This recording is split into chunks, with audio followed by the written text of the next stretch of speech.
Hi guys, I just wanted to read a story with you guys.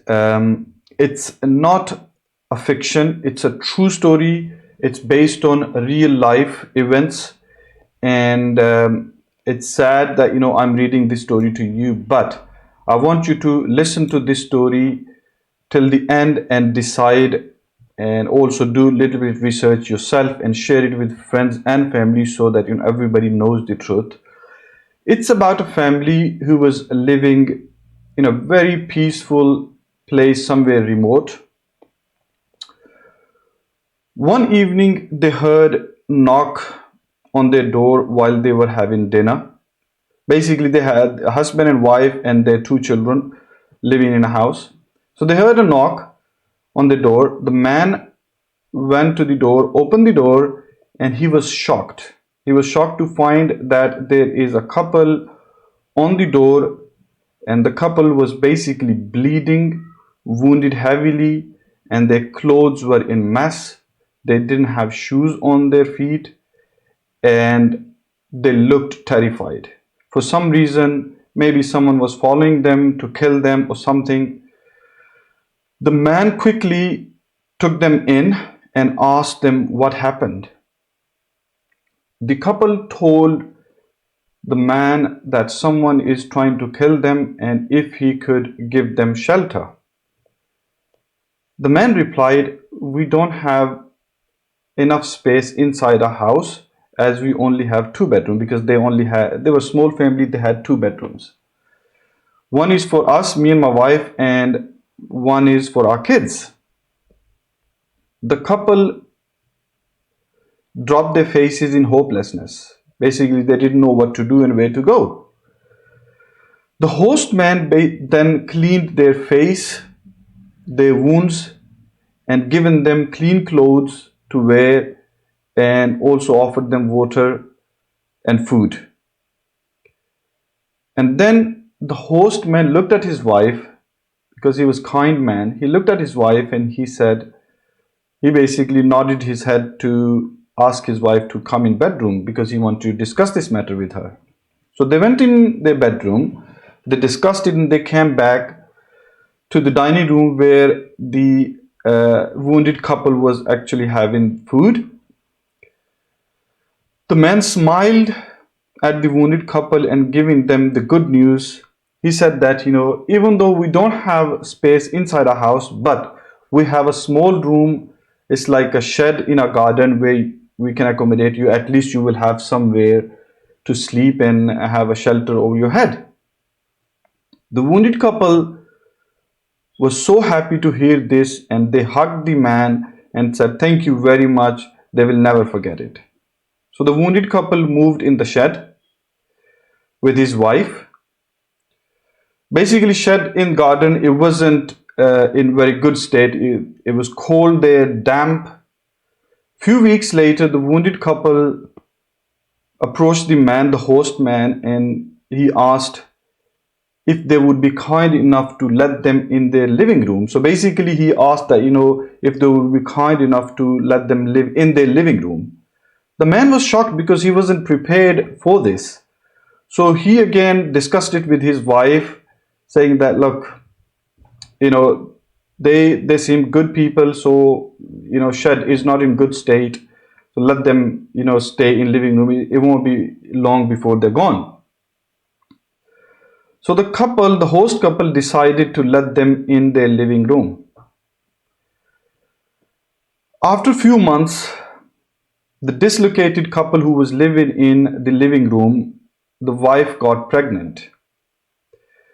And it became very difficult to sleep on the floor in living room. So both the couple very innocently, gently asked the host couple that, if they would be kind enough to let them have their kids' bedroom.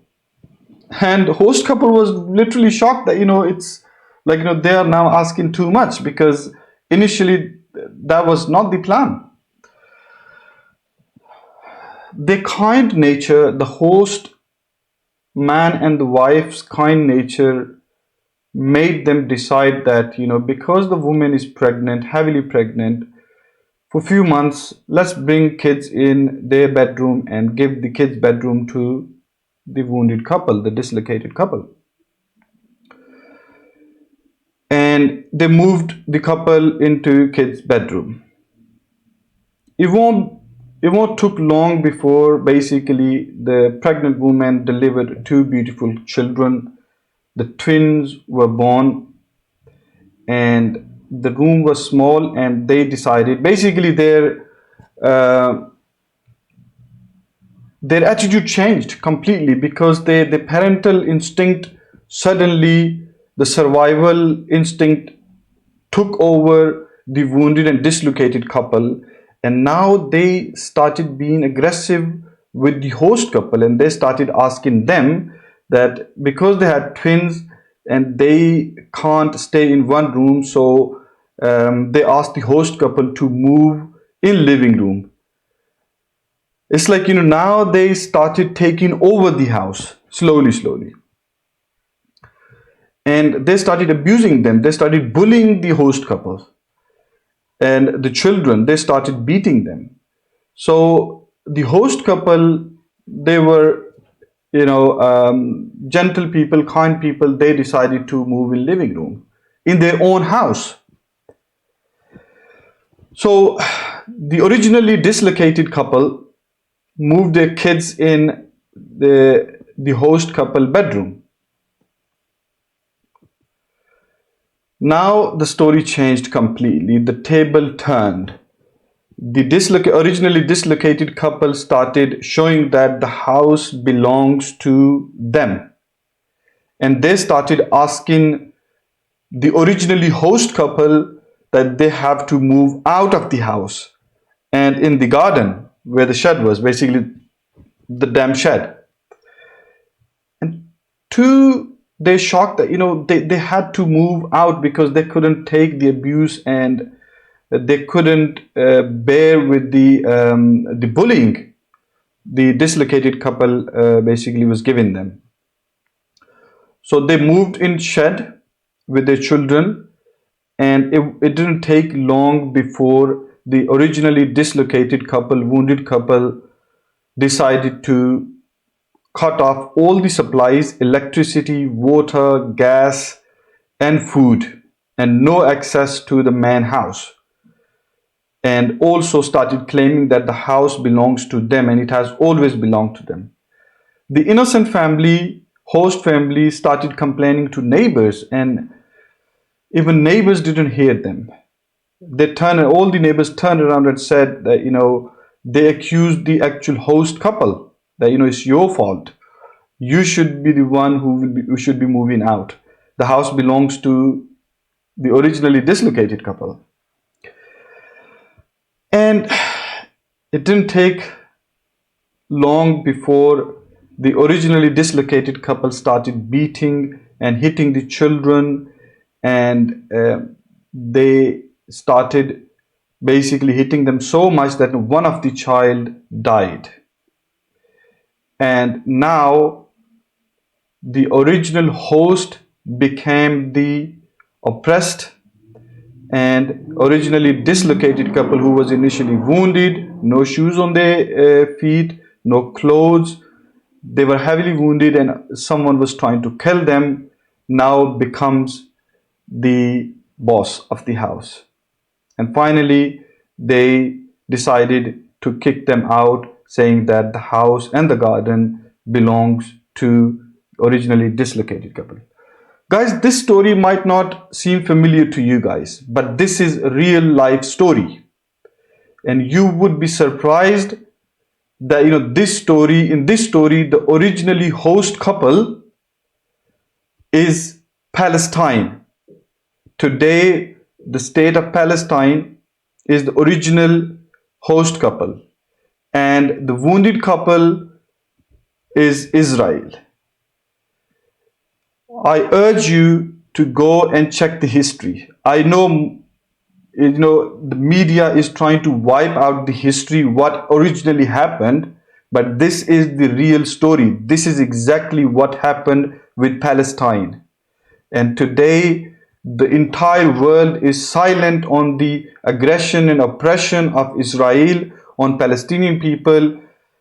And remember, this silence is hypocrisy. It's utter hypocrisy. And if you stay silent and don't share this video or this story with your friends and family to bring the awareness to people that what's happening in Palestine is not Palestine's fault. It's like, Israel is killing their children. Israel is killing their women. Israel is killing their father. Israel is taking their lands. Israel is kicking them from their houses. Israel is attacking Al-Aqsa Mosque. Israel is stopping their water. Israel is stopping the international charity aid going in Gaza and Palestine. And in retaliation, if Palestinians throw a few stones on them or Hamas shoot some rockets, all of a sudden it's Palestine's fault. It's Palestinians who are at fault. How on earth is this justified? If you have a little bit of conscience and heart in your chest, I would like you to share this video with your friends and family so that people know what is actually happening in Palestine right now. Kids are being murdered. Women are being dragged.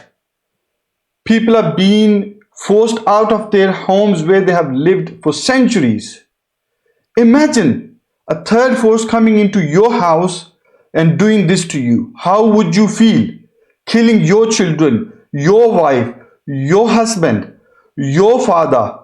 How would you feel? If you have little bit of conscience and heart in your chest, I want you to share this video with your friends and family and let them know what is actually happening. My blood is boiling and so should yours. Take care, guys.